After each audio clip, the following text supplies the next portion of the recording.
Have you ever needed to take a string in Python and convert it into bytes rather than just the default string? Well, that's what we're talking about today. So I'm going to go ahead and use my snippet if name, and this is going to create our kind of main guard. But essentially, we're going to talk about using strings built in encode function. So let's go ahead and we're going to create a text, and we're going to say that this is equal to cafe, just for fun. And then I'm going to go ahead and print this out. So I'm going to say print, and then to take the normal string, like we can say here, we'll say print this out. I'm going to actually use an F string so that we can see what this is. And then we're going to compare that to if we run it when we do the .encode function.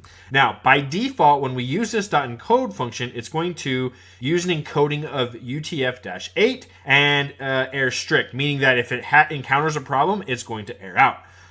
But this will show us the difference of what a byte format of a string looks like, as well as the just a normal string. So go ahead and run this, and you'll see just like that, we get, hey, there's our text cafe, and then there's our byte encoded, which is denoted in Python by this B in front of the string. Now, that is simply how you can encode a string into its bytes. But now let's talk about what encodings you can do.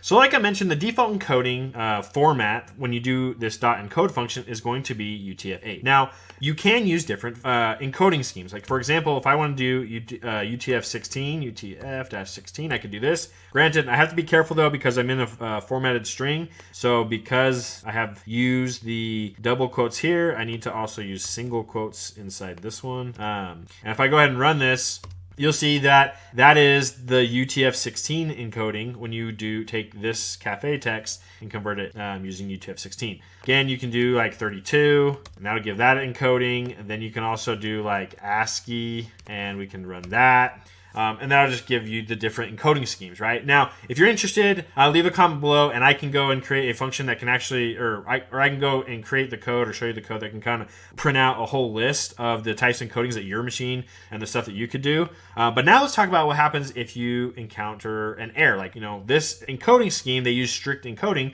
So what happens if we put in a string that maybe has an issue with that certain type of encoding? So like I mentioned, with Encode, it has an errors parameter, and the default is strict, meaning that if it doesn't match that encoding, it's going to error out. Well, let's say we come in with this cafe and we make it, have this symbol over the top of it, right? Will this work with, say, ASCII formatting? So if we go ahead and run it, what you'll find is that it's going to get an error because the ASCII encoding codec cannot decode, or it cannot encode the kind of this little asterisk with the E with the little asterisk over it, right?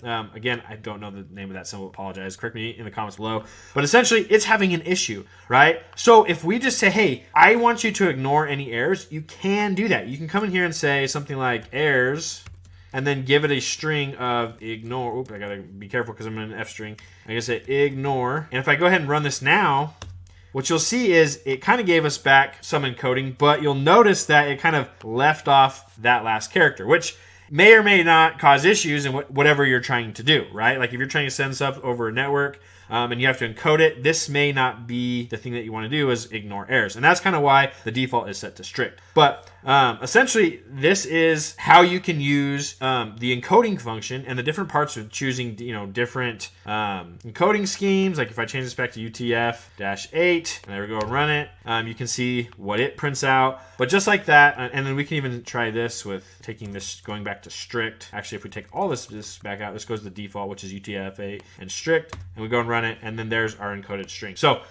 this is how you can use the encoding function to turn a string in Python into a byte format. And that's your Python today. Till next time, keep on programming.